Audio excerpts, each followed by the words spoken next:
नागपुरात एचएमपीव्हीचे 2 संशयित रुग्ण आढळल्यानं खळबळ, स्थानिकांना काळजी घेण्याचं प्रशासनाचं आवाहन।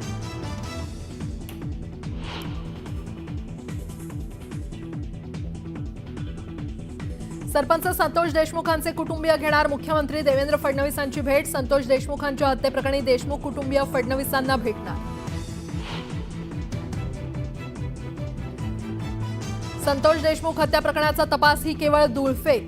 बीडमधील संपूर्ण पोलीस यंत्रणा बरखास्त करा, तर तपासही बीड बाहेर चालवा। तपास यंत्रणेवर राऊतांचा आक्षेप।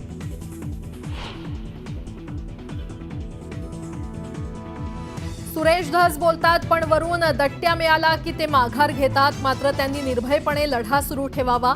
बीड प्रकरणी भूमिकेवरून संजय राऊतांचा सुरेश धस यांना सल्ला।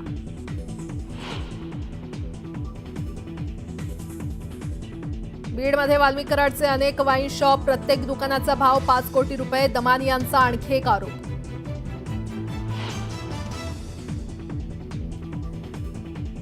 जरब बसवण्यासाठीच बाबा सिद्दीकींच्या हत्येचा कट, 4,500 पानी आरोपपत्र दाखल। सिद्दीकी हत्येप्रकरणी आतापर्यंत 26 जणांना अटक।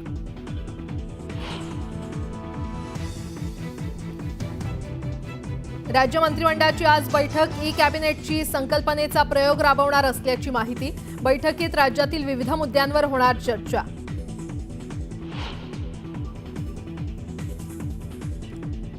माथे फिरून कापले तरुणीचे केस, दादर स्थानकातील धक्कादायक घटना। सीसीटीव्हीद्वारे माथे फिरूचा तपास सुरू।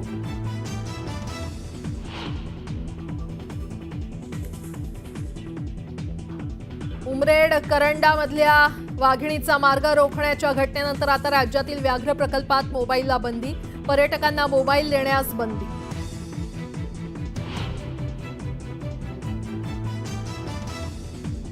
आणि पालघरमधील बोईसर तारापूर एमआयडीसीतील आयकर विभागाची धाड। विराज प्रोफाईल कंपनीवर आयकर विभागाची छापेमारी।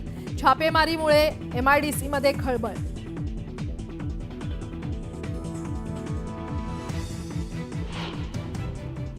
सुरुवातीला एक मोठी बातमी आहे। सामाजिक कार्यकर्त्या अंजली दमानिया यांनी संतोष देशमुख हत्या प्रकरणातील आरोपी वाल्मिक कराड याच्याबाबत आणखी एक दावा केलाय। बीडमधील वाल्मिक कराडची 4 ते 5 वाईन शॉप आहेत। प्रत्येक दुकानाचा बाजारभाव 5 कोटी आहे, असा आरोप दमानिया यांनी केलाय। याबाबतचं गोपनीय पत्र दमानिया यांनी मुख्यमंत्री देवेंद्र फडणवीस यांना पाठवलंय। या संदर्भात अंजली दमानिया यांनी सोशल मीडियावर पोस्ट करत काही पत्रही सादर केली आहेत। आणि यावरच अधिक बोलण्यासाठी स्वतः अंजली दमानिया आपल्यासोबत जोडल्या गेलेल्या आहेत। अंजली ताई, स्वागत आहे आपलं न्यूज 18 लोकमत मध्ये। तुम्ही आता आणखीन एक दावा करताय, त्याचे वाल्मिक कराड याचे 5 वाईन शॉप आहेत असं तुम्ही म्हणताय, कितपत तथ्य आहे, काय सांगाल? कसं आहे की मी जेव्हा बीड मध्ये होते 5 दिवस, तेव्हाच मला कळलं होतं की वाल्मिक कराड यांचे असंख्य बार्स आहेत। आणि हे कळल्यानंतर म्हणजे मी एक्साइज डिपार्टमेंट मध्ये जाऊन त्याची चौकशी करण्याचा प्रयत्न केला होता। पण तेव्हा मला एक जी लिस्ट मिळाली त्याच्यात ओनर्सची नावं मिळाली, म्हणजे मालक आहेत त्यांची नावं मिळाली नव्हती। पण काल मला संध्याकाळी एक गोपनीय पत्र आलंय आणि त्या पत्रात त्या सगळ्या गावांची नावं लिहून आली आहेत।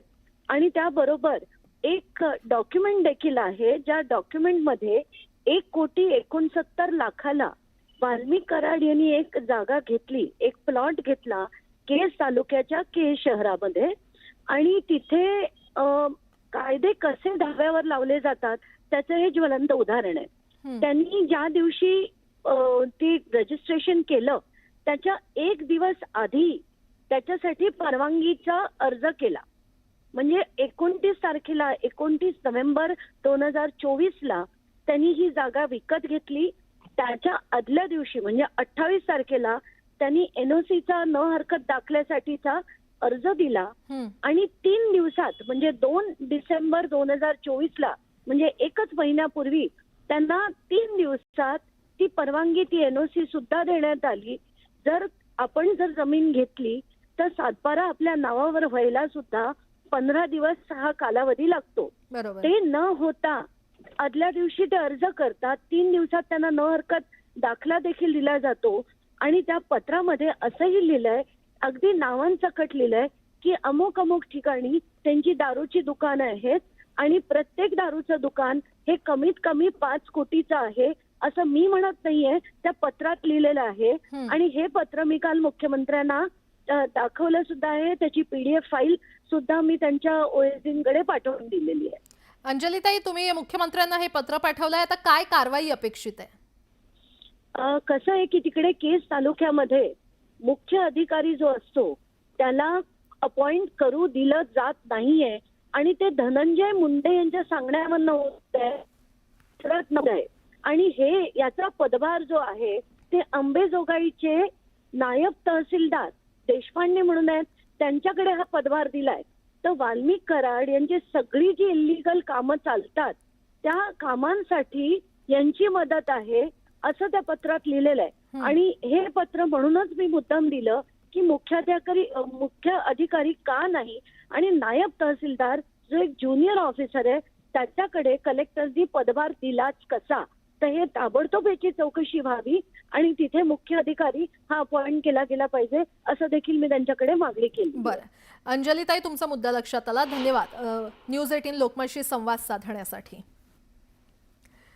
बीड जिल्ह्यातील मसाजोगचे सरपंच संतोष देशमुख हत्या प्रकरणावरून राज्याचं राजकीय वातावरण तापलेलं आहे. यातच संतोष देशमुख यांचे कुटुंबीय आज मुख्यमंत्री देवेंद्र फडणवीसांची भेट घेणार असल्याची माहिती मिळते. संतोष देशमुख यांचे कुटुंबीय मुंबईमध्ये मुख्यमंत्र्यांची भेट घेणार आहेत. सरपंच संतोष देशमुख हत्या प्रकरणाचा तपास CID आणि SIT कडून सुरू आहे. दरम्यान मसाजोग प्रकरणावरून गेल्या काही दिवसांपासून सुरू असलेले आरोप प्रत्यारोप अजूनही सुरूच आहे. त्याच पार्श्वभूमीवर आता देशमुखांचे कुटुंबीय आज मुख्यमंत्री फडणवीसांची भेट घेणार असल्यानं या भेटीकडे राज्याचं लक्ष लागलंय.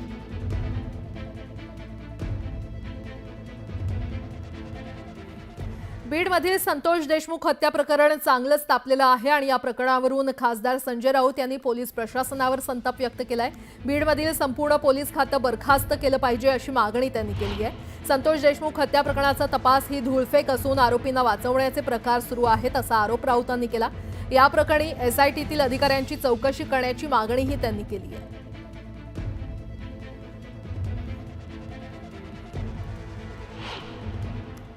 माझं गृहमंत्र्यांना आव्हान आहे की बीडमध्ये संपूर्ण पोलीस खातं बरखास्त केलं पाहिजे आणि बीडमधला संतोष देशमुखचा जो खटला आहे हा पूर्णपणे बीडच्या बाहेरच चालवायला पाहिजे. आणि दुसरं म्हणजे सर्व पोलीस अधिकारी SIT मधल्या प्रत्येक पोलीस अधिकाऱ्याची तपासणी केली पाहिजे की तो गुन्हेगारांशी संबंधित आहे का नाही. गेल्या काही वर्षामध्ये बीड आणि आसपासचं संपूर्ण पोलीस खातं आणि प्रशासन या लोकांनी पोखरून आपल्या ताब्यात घेतलं. अजित पवारांना कोणते पुरावे पाहिजे? अजित पवारांनी भारतीय संविधानामधला किंवा कायद्याच्या पुस्तकामध्ये एक एव्हिडन्स ऍक्ट आहे, इंडियन एव्हिडन्स ऍक्ट, तो बदलला का, वेगळा केला का इंडियन एव्हिडन्स ऍक्ट? हे त्यांनी सांगावं. अजित पवार हे हतबल आहेत. अजित पवार हे नेते नाहीत. अजित पवार हे ऍक्सिडेंटल नेते आहेत. भारतीय जनता पक्षाच्या EVMच्या कृपेनं त्यांना जागा मिळालेल्या आहेत, स्वतःच्या कर्तृत्वावर नाही. जर ते नेते असते आणि महाराष्ट्राचे नेते असते तर त्यांनी बीड प्रकरणामध्ये मंत्र्याला आपल्या मंत्रिमंडळातून वगळलं असतं. बीडमध्ये बीड पॅटर्न जो आहे तो कशा प्रकारे या महाराष्ट्रात सुरू होता आणि अजूनही चाललेला आहे. ही धुळफेक सुरू आहे. तपास हा धुळफेक आहे. अजूनही तेच चालू आहे. वाचवण्याचेच प्रकार चालू आहेत आणि हे वाचवले जातील. खरे आरोपी आजही बाहेर आहेत. सुरेश धस बोलतात आणि नंतर माघार घेतात. त्यांना वरून दट्ट्या आला की माघार घेतात.